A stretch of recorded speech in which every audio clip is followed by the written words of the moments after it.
Did NASA really find an ancient alien city on the dark side of the moon? It wasn't NASA, it was the NSA before anyone knew what it was. And what he saw wasn't just a city. It was an advanced power source, a prison of souls. How can someone's soul get trapped on the moon? He wasn't just lost, he was fractured. The Ijiji don't imprison bodies. They harvest consciousness. They turn dreams into fuel.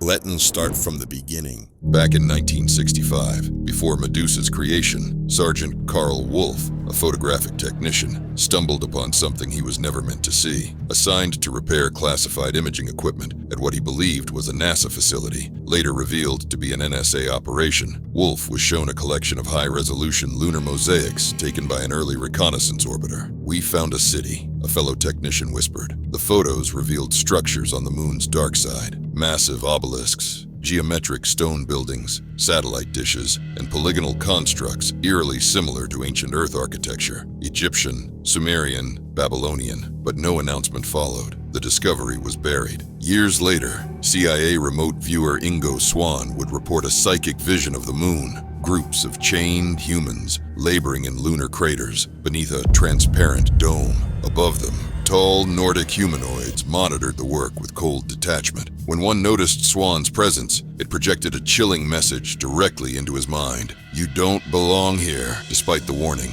the CIA pressed on. Eventually, a remote viewer failed to return. That viewer's consciousness, ripped from his body, remains trapped in the moon's dark infrastructure. Who could possibly rescue the CIA's so-called psychic, whose soul became trapped on the moon? His body lies comatose in a black site medical facility, quietly written off. His family was told he died a hero. The truth, he's still out there. Only one group was created for missions like this, the Medusa Unit, a covert paramilitary force specializing in operations beyond human comprehension. When classified intelligence revealed the unthinkable, a secret lunar city on the moon's dark side, the agency initially resisted intervention, but then came the psychic distress calls. The psychic shockwaves spread quickly. Other agency remote viewers began receiving fragmented transmissions, images of suffering, chains, caverns, and silent white giants watching from the shadows. The trapped soul's message was always the same: prison, consciousness, labor, humans, purgatory. Each viewer woke in terror, soaked in sweat, seized by dread and helpless sorrow. Warnings from the beings on the moon had been clear: stay away. The CIA ignored them, and now something had to be done. A decision was made. The unthinkable would be attempted: a rescue. A lone Medusa Unit operative, encased in a mechanized exosuit designed for both gravity and zero-gravity operations, was launched aboard an advanced stealth craft. On board, a cryogenic chamber carried the body of the comatose viewer, intended to serve as a vessel should his soul be recovered. The ship drifted undetected toward the moon's far side, cloaked in silence and high-energy camouflage. Nox 77 knifed through lunar orbit, gliding silent beneath sensor range. Holloway's breath was steady, monitored, recycled. His exosuit linked bone deep into the ship's neuromesh. He no longer flew the craft, he moved with it. "Approach vector stable," Vega said. "Target coordinates, Shackleton Rift. 0G transition in 47 seconds. The ship dipped into the Terminator zone, the line where daylight collapsed into perpetual night. The crater opened beneath them, a scar in the surface too perfect to be natural. Something's interfering with radar. Vega added. Low-frequency distortion. Then, a proximity alert. Unmarked vessel, no lights, no emissions. Unknown craft, crescent profile, velocity increasing. Holloway gritted his teeth. Identify. Composition, bioceramic hull. No known human analogs. It's not engaging. The ship twisted, silent, intentional, as if sensing them. Correction, Vega said. It sees us. The enemy ship loosed a pulse. Not energy, not plasma, a psychic waveform. It hit like static behind the eyes. Holloway's HUD blurred. Systems screamed. He fired a scatterburst. Microwave disruption. The enemy vessel shrieked across neural bandwidth, its form unraveling into broken crescents before vanishing into dust. Gone, Vega said, but Holloway already knew. That wasn't an attack. No, Vega agreed. That was a warning. Landing site. Shackleton Rift, the Nox 77, deployed its terrain legs, locking into the slope of the crater. The surface groaned beneath them, not tectonic, responsive. Holloway exited the ship, boots crunching the fine lunar dust. The stars above were devoured by shadow. He scanned the terrain. The rift yawned wide, descending like a wound in the skin of the moon. Symbols lined the crater rim. Spirals, sunbursts, cuneiform loops. Some still glowed faintly beneath the dust. Vega, Holloway said. Translation? A pause. Language root. Sumerian-Akkadian hybrid. Symbol cluster reads, "We who serve the Hollow Ones." He felt the cold before the temperature dropped. The rift exhaled beneath him. No wind, no atmosphere, but still it breathed. He dropped in. Inside the rift, the shaft narrowed. Stone gave way to engineered bone. The walls were not built. They were grown. Amber veins pulsed faintly beneath the surface. Warm, alive. "This is not a facility," Vega said. "It's a body." He descended further. A scraping sound echoed through the passage ahead. Holloway froze. A figure appeared, tall, hunched, dragging a sled of black ore. Overdeveloped arms, crude wrappings, bare feet, crunching the floor in deliberate rhythm.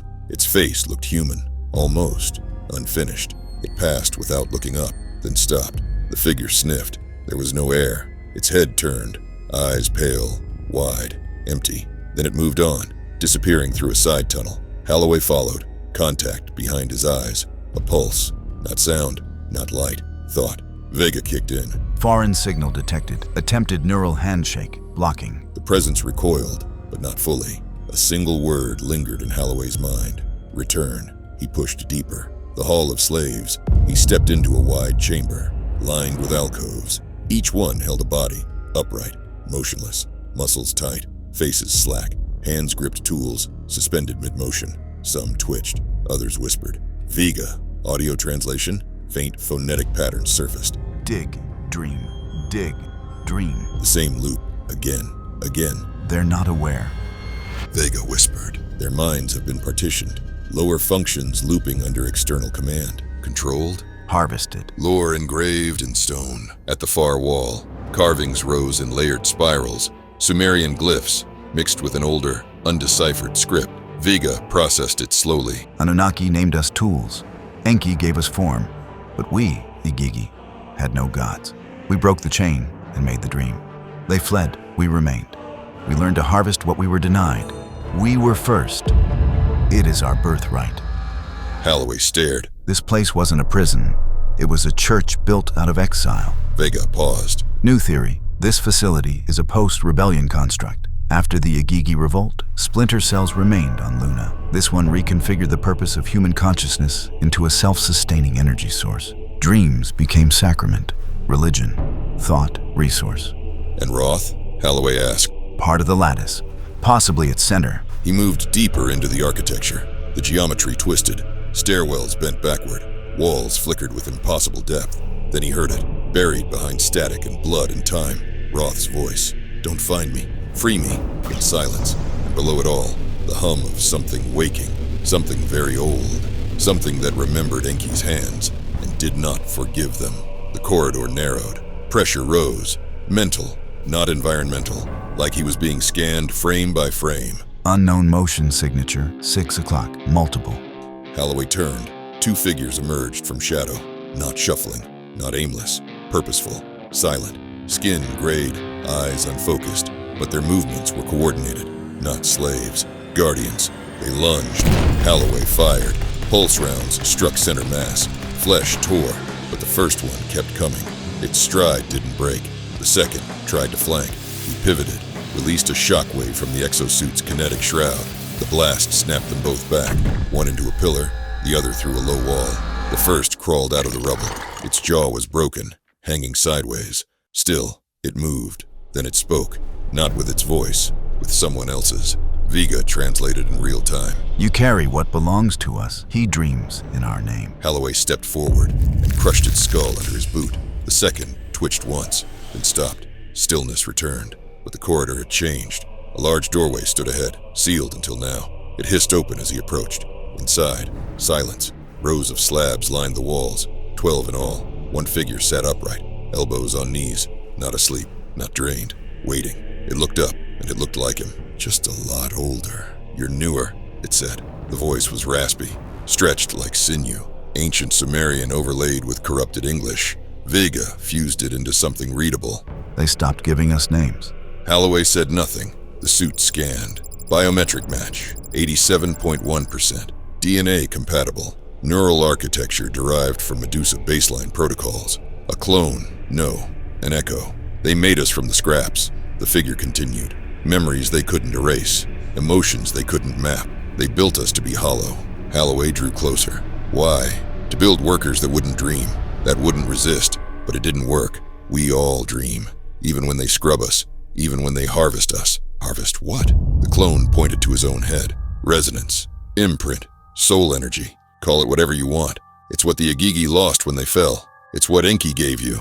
And now, they steal it. They built this place to collect it. Roth was just the first with enough weight to feed the core. A slow blink. They used him to open the lattice. Holloway stepped closer.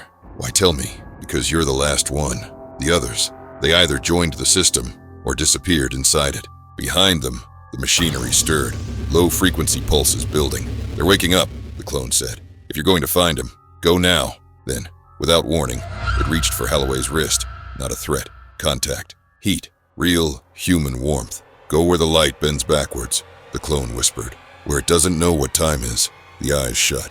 It lay back, arms folded, as still as the rest. He made his descent to the core. The corridor beyond bent space. Walls shimmered like water, held in tension. Flickers appeared. Moments that weren't his. A child kneeling before God. A blade pressed to a dreaming man's temple.